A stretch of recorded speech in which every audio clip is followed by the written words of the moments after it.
Hello नमस्कार दोस्तों, जय हिंद। कैसे आप सभी? सब बढ़िया होंगे। और आज का क्लास में आपका स्वागत है। और आज का बेसिकली टॉपिक क्या है? एक्सक्रीशन। ये लाइफ प्रोसेस क्लास 10th का सबसे लास्ट टॉपिक है। इसके पहले जितना न्यूट्रिशन था, रिस्पिरेटरी, ट्रांसपायरेशन, वो सारा खत्म हो गया है। अगर आप लोग नहीं देखें तो पीछे देख लें एक बार। और ये एक्सक्रीशन टॉपिक है, इसको हम एक सेपरेट वीडियो इसलिए बना रहे हैं ताकि पिछला वीडियो के साथ ही लिंक ना हो जाए। सब टॉपिक को अलग अलग पार्ट में हम बना दिए हैं। चलिए एक्सक्रीशन हम देखते हैं। एक्सक्रीशन क्या है, पढ़ने से पहले समझ लाइए।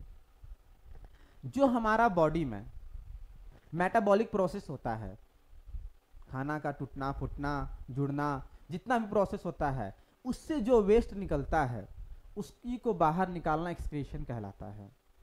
ओके, उसी को क्या बोलते हैं? मेटाबॉलिक प्रोसेस होता है, जिसमें केमिकल रिएक्शन होता है। जो भी उस कारण से टूट फूट गया, वेस्टेज जो बना, जो शरीर के लिए कोई फायदेमंद नहीं है, बेकार का है, वो उसी को बॉडी क्या करता है? बाहर निकाल देता है, फिल्टर वुल्टर छाट छूट करके। उसको क्या बोलते हैं? एक्सक्रीशन। जैसे आटा कभी हम लाएं खरीद करके और उसमें कंकड़ पत्थर पिल्लू कुछ भी कीड़ा मकोड़ा निकल गया तो उसको क्या करते हैं? छलनी के द्वारा छान देते हैं। तो क्या होता है? बाकी कचरा बाहर निकल जाता है और छट जाता है। हमारा बॉडी देखिए कितना सिस्टमेटिक ढंग से भगवान बनाया है। पहले डाइजेशन सिस्टम में जो कचरा था, इजेशन के थ्रू बाहर निकाल दिए, लेट्रिन के थ्रू उसको क्या कर दिए? बाहर निकाल दिए। ओके, लेट्रिन का मतलब क्या होता है? आप लोग सुन के आपको हंसी आएगा। लेट्रिन का मतलब होता है वैसा शौचालय जो जमीन के अंदर गड्ढा करके बनाया गया। लेट्रिन का मतलब वो होता है, आप वो जब समझ रहे हैं ना, वो नहीं होता है। ओके, ठीक है ना, उस दिमाग में मत लाइएगा सर क्या बोल रहे हैं। हाँ, तो हम शौचालय के माध्यम से जो सॉलिड मटेरियल है वो तो बाहर चला गया, तो सर लिक्विड मटेरियल कैसे बाहर जाएगा? हाँ, वही लिक्विड मटेरियल जो पानी ओनी है, हम जो भी शराब उराब दारू दूध मक्खन जो भी हम खाते हैं, जो सॉलिड पार्ट से वो बाहर चला गया। और जो लिक्विड पार्ट्स में भी कचरा कचरा बच गया है उसको क्या करेगा? ये किडनी छाट करके छान करके बाहर निकाल देगा। हम लोग कोई प्रोसेस में खाना वाना पकाते हैं तो हम लोग कितना बार उसको धोते हैं? 2-3 बार धोते हैं। पहले कंकड़ को हाथ से चूनते हैं, वहां साफ हो गया, फिर फटकते हैं भूसा निकालने के लिए, फिर उसको पानी से रगड़ रगड़ के धोते हैं, तब जाके कहीं ना कहीं वो पूरा क्लीन हो पाता है। तो बॉडी में पूरा क्लीन करना, बॉडी को खून को साफ करना कहाँ पे आएगा? यहाँ पे किडनी के पास ये आएगा।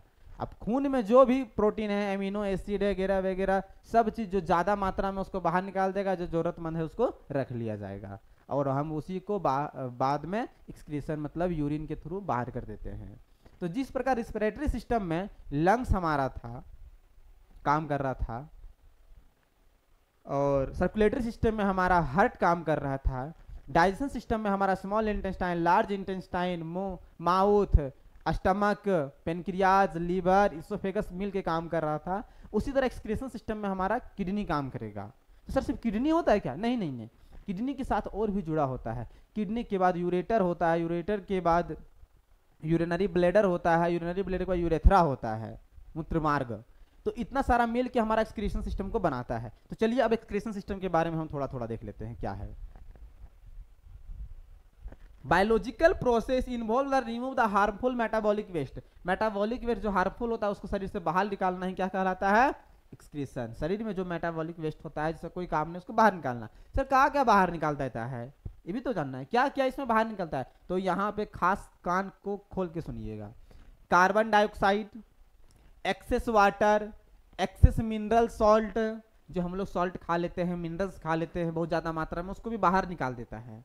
ओके, हाँ। नाइट्रोजनियस वेस्ट, ये नाइट्रोजनियस वेस्ट बहुत कंफ्यूज करता है बच्चों को। क्या है नाइट्रोजनियस वेस्ट?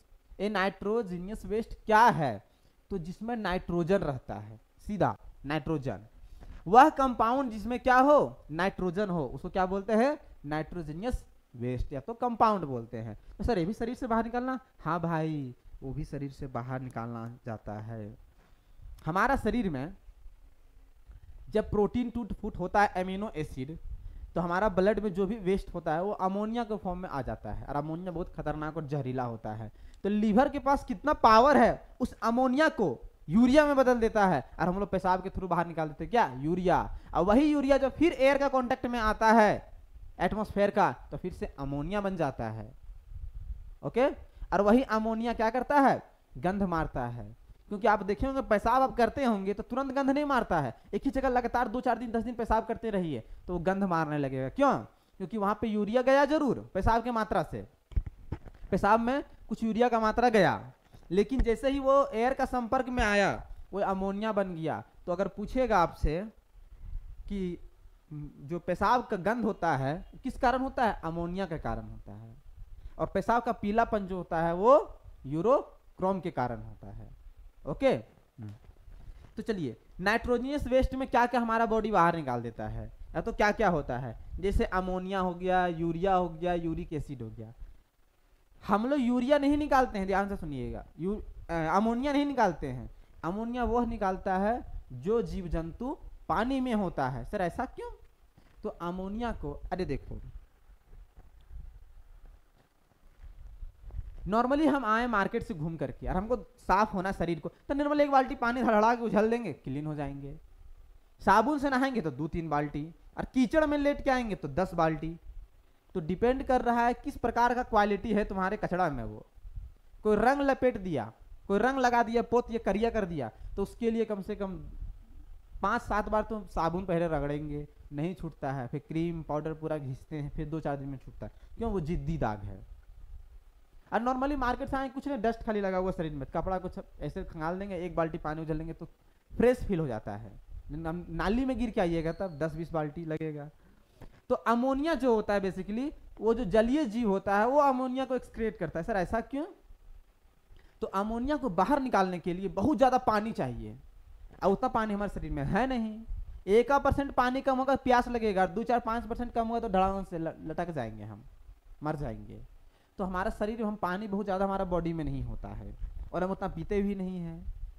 तो क्या करता है, अमोनिया नहीं बॉडी को बोलता है बाहर निकालने, बहुत कष्ट होगा, तो उसको यूरिया में कन्वर्ट कर देता है। यूरिया थोड़ा कम पानी की जरूरत होता है, और यूरिक एसिड उससे भी कम पानी का जरूरत होता है। बहुत सारा बर्ड्स देखते होंगे, तो रेप्टाइल्स जो होता है, सांप हो गया, बिच्छा हो गया, वो क्या करता है, सादा सादा लेटरिंग कर देता है, व्हाइट व्हाइट लगता है कैल्शियम है उसमें, व्हाइट व्हाइट यूरिक एसिड है। वो सेमी सॉलिड होता है, ये लिक्विड और ये भी लिक्विड होता है। तो अमोनिया जो होता है जलीय जीव होता है, वो पानी तो धड़धड़ा के पीता है पूरा शरीर में, पानी तो पानी में डुबले रहता है, तो शरीर में उसको ज्यादा पानी होता है, तो उसको बाहर निकालने में कोई कष्ट नहीं है। हमारा शरीर में थोड़ा ठीक ठाक पानी होता है तो हम लोग यूरिया निकालते हैं। पक्षी लोग का शरीर में बहुत कम पानी होता है, उसमें यूरिक एसिड निकालता है। ओके, यहाँ तक समझ में आ गया होगा। तो जो जंतु अमोनिया रिलीज करेगा उसको एमेनोलिटिक एनिमल बोलेंगे। ओके, जो यूरिया रिलीज करेगा यूरिकोलिटिक बोलेंगे, जो यूरिक एसिड रिलीज करेगा यूरियोलिटिक बोलेंगे, यूरियोटिलिक बोलेंगे। सब में देखिए यहाँ यूरिया है तो यूरिक है तो यूरियोलिटिक। ओके, यहाँ तक समझ में आ गई बात। तो आगे हम चलते हैं।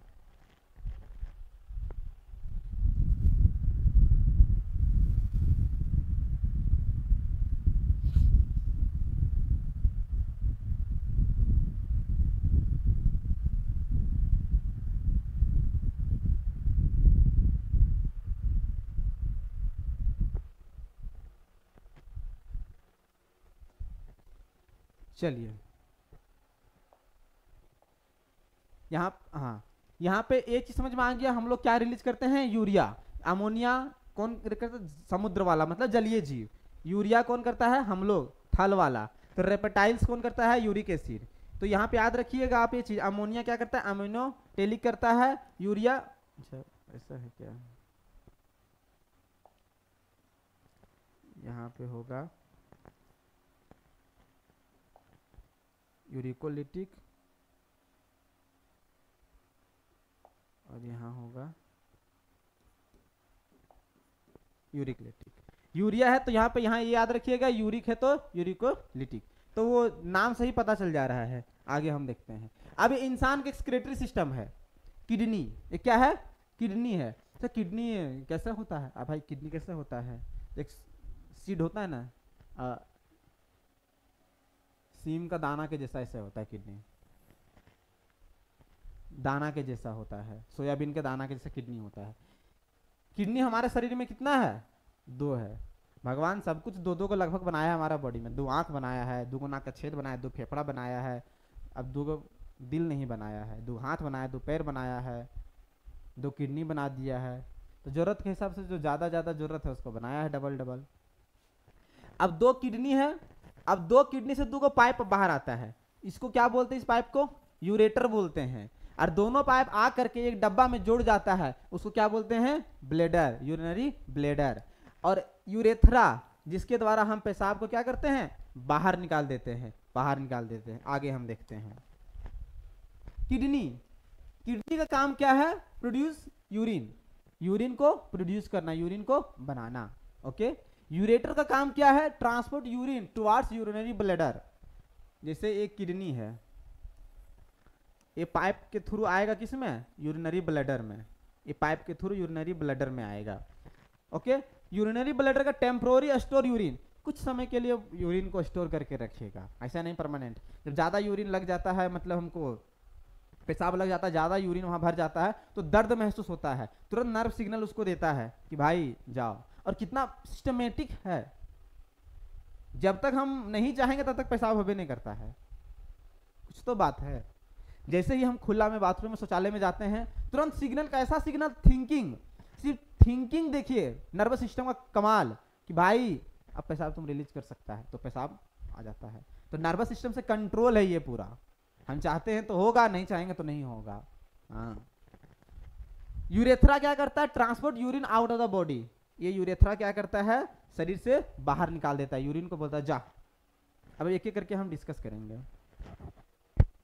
किडनी का हम बारे में पहले देखते हैं। किडनी क्या होता है? Blood and water enter through the renal artery. पानी और खून क्या होगा? रीनल आर्टरी के थ्रू किडनी में जाएगा, अब वहां फिल्टर होगा। Filter blood leaves through the renal vein. जो फिल्टर हो गया, खून साफ सुथरा हो गया, वो रीनल वेन के द्वारा वापस चला जाएगा। अब यहाँ पे एक बात हम करते हैं, जैसे हमारा बॉडी का सबसे स्मॉलेस्ट यूनिट क्या है? सेल है, सेल है। उसी तरह किडनी का सबसे स्मॉलेस्ट यूनिट, तो किडनी का जो यूनिट होता है वो क्या होता है? नेफ्रॉन होता है। किडनी का यूनिट अगर आपसे पूछ लिया जाए तो क्या होगा?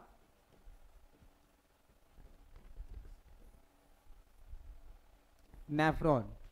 नेफ्रॉन बहुत करोड़ों होता है, वो छोटा छोटा होता है। तो सर नेफ्रॉन को बना के दिखाइएगा? हाँ, नेफ्रॉन को मैं बना के दिखाएंगे, स्ट्रक्चर लाए हैं नेफ्रॉन के लिए, बहुत झकास। तो the structural and functional unit of the kidney. Kidney किससे बना होता है? नेफ्रॉन से। काम कौन करता है? नेफ्रॉन से। छोटा छोटा छोटा छोटा छोटा छोटा धागा बना होता है। अरे एक चलनी, चलनी किससे बना होता है? छोटा छोटा छेद को एक अरेंजमेंट कर दिए तो छलनी बन गया। अगर एक भी छेद या तो छिद्र चाह लेगा कि हम फूट जाए, ज्यादा टूट जाए, तो वो छलनी भी काम नहीं करेगा, उसी से सारा माल मटेरियल बह के बाहर निकल जाएगा। Okay. 1 million of nephron are present in each kidney. एक 10-10 लाख होता है। सोचिए एक किडनी में 10 लाख नेफ्रॉन होता है। ओके। अब हम नेफ्रॉन को देखते हैं। यूनिट याद रखिएगा, किडनी का यूनिट क्या है? नेफ्रॉन। अब आगे चलते हैं। ये है झकास वाला आपका नेफ्रॉन। ये नेफ्रॉन का क्या है भाई? स्ट्रक्चर है। ऐसा नेफ्रॉन होता है। ऐसा क्या होता है? नेफ्रॉन। बहुत बढ़िया लग रहा है ना? हाँ, देखने में बहुत बढ़िया लग रहा है। क्या सर लग रहा है? पाइप पूरा जोड़ दिया घर में, एकदम प्लम्बर वाला काम कर, झकास लग रहा है। तो देखिए क्या होता है इसमें।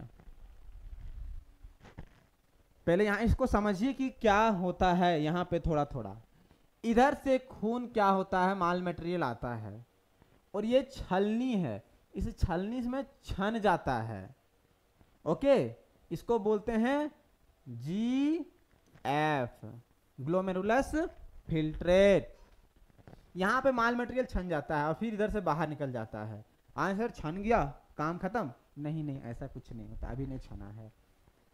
यहाँ पे क्या हुआ? जो मटेरियल छन के बाहर रह गया वो तो ठीक है, जो आ गया अंदर, और ये जो बिस खोपड़ा के अंदर ये धसा हुआ है ना, धसा हुआ है, जैसे नारियल को फाड़ेंगे, छिलका निकालेंगे तो अंदर धसा हुआ है ना, उसको वोमेन कैप्सूल बोलते हैं। क्या बोलते हैं?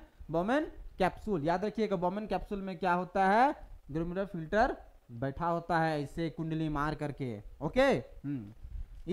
अब इसमें छेद होता है, अब ऐसे ऐसे ऐसे ऐसे ऐसे ऐसे ऐसे ऐसे ऐसे आता है, और ऐसे लास्ट में क्या होता है? इससे बाहर कलेक्टिंग डक्ट, एक कलेक्टिंग डक्ट से बाहर चला जाता है, अब जमा हो जाएगा। अब एक एक करके पहले समझते हैं। इसको PCT बोलते हैं, इसको DCT बोलते हैं, proximal convoluted tubule, distal convoluted tubules इसको बोलते हैं।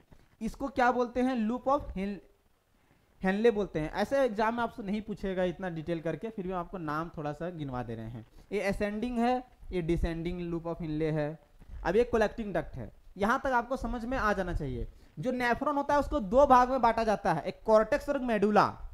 कॉर्टेक्स और मेडुला। अरे हमारा शरीर को दो भाग में बांटना है, फाड़ देंगे बीच में, ये तो कमर से बोलेंगे एक ऊपर एक नीचे, तो बांट दिया गया है।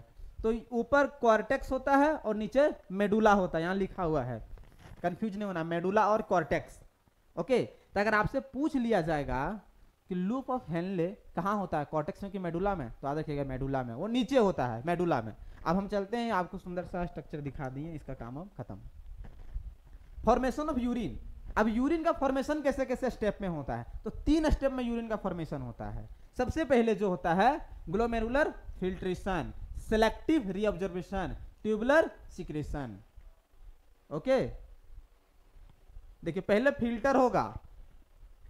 अरे भाई कभी गलती से कुछ माल मटेरियल चल गया, फिर से उसको छानेंगे, रीऑब्जर्व करेंगे, फिर क्या करेंगे, ट्यूबुलर सिक्रेशन, बाहर निकाल देंगे, सिक्रेट कर देंगे बाहर, जा आप कुछ काम नहीं है। तो ऐसे भी हम करेंगे। पहले क्या करेंगे, फिल्टर करेंगे। अब फिल्टर से गलती से कुछ चल गया तो फिर से उसको चुन लेते हैं। ऐसा होता है कि नहीं? बचपन में क्या करते, कुछ ही लाए और बांटे सबको, चलो ठीक है बराबर भाग में। उसके बाद देखते हैं एक बार ये किसी में तो बादाम किशमिश ज्यादा तो नहीं चल गया, तो फिर से क्या करते हैं उसको, नहीं इधर चल गया, तो भाई इधर तुम्हारा ज्यादा चल गया है, ऐसा करते हैं।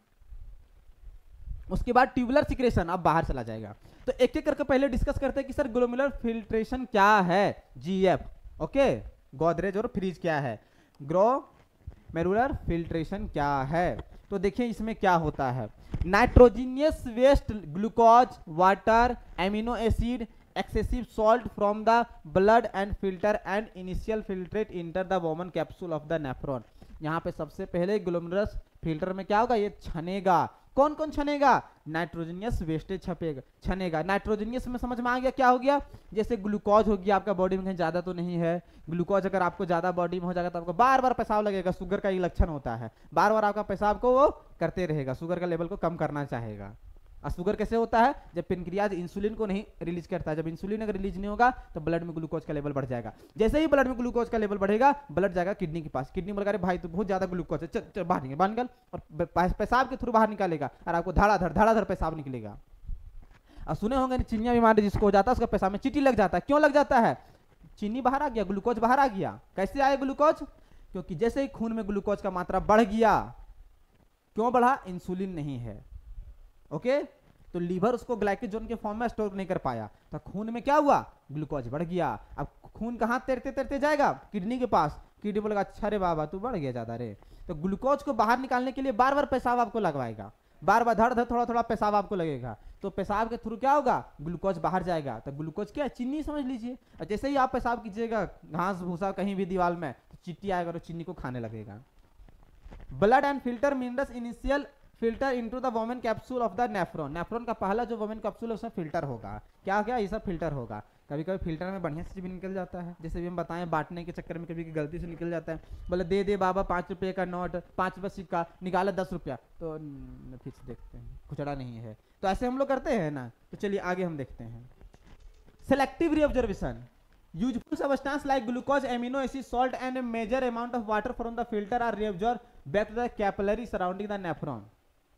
अगर ज्यादा छन गया होगा, ज्यादा निकल गया होगा कोई चीज, तो उसको फिर वापस करेंगे कुछ कुछ जो जरूरत होगा, एमिनो एसिड, वाटर, अगर ज्यादा छान के निकाल दिए होंगे तो क्या करेंगे, उसको वापस करेंगे। ऐसा भी करते हैं ना, अगर ज्यादा चला गया सब में मात्रा में, कुछ बांटने वाला ज्यादा चला गया, अच्छा ऐसे करते वापस कर लेते हैं, थोड़ा सा बाद में खाएंगे, कल के लिए रिजर्व करते हैं हम लोग, उसको क्या करते हैं फिर से वापस कर लेते हैं। तो री एब्जॉर्प्शन कहलाया। एब्जॉर्प्शन का मतलब कुछ चीज को वापस करना, लेना, एब्जॉर्ब करना, सोखना, और री का मतलब दोबारा, क्योंकि गया था अब फिर से एब्जॉर्ब कर लिया तो री एब्जॉर्प्शन हो गया।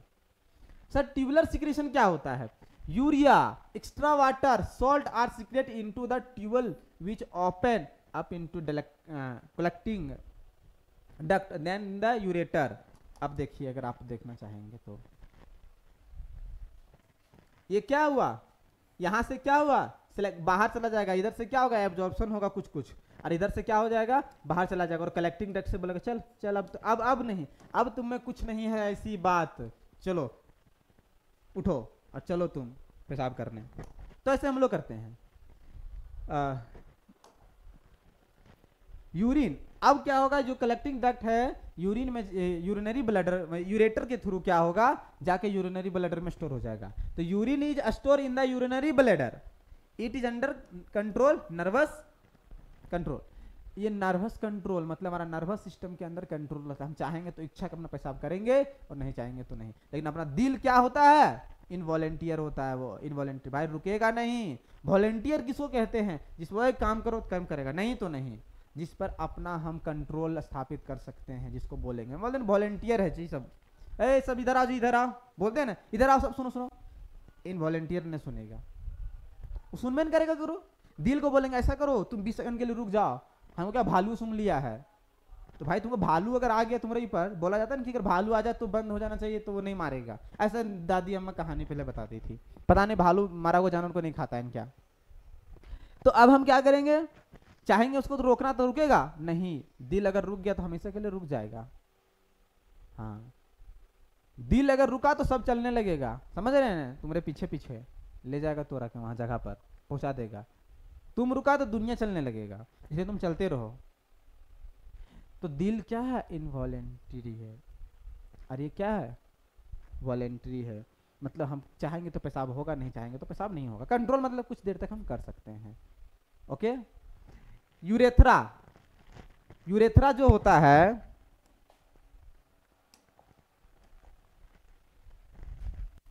एक किडनी हो गया प्यारे बच्चों,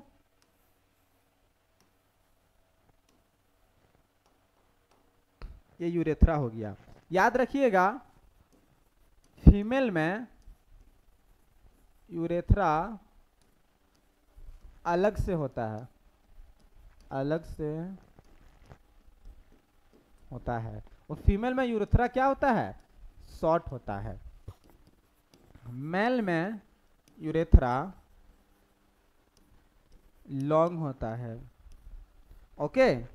और यही यूरेथ्रा से क्या होता है, यूरिन भी जाता है और स्पर्म भी जाता है, एक ही यूरेथ्रा से टाइम टाइम पे। और फीमेल में यूरेथ्रा अलग होता है। ओके, यूरेथ्रा अलग होता है। और मेंस्ट्रुएशन साइकिल में जिस समय अंडाणु या तो ब्लड जो भी बाहर आता है वो अलग होता है। ओके। और यूरेथ्रा फीमेल में क्या होता है, शॉर्ट होता है, और मेल में लॉन्ग होता है। ओके।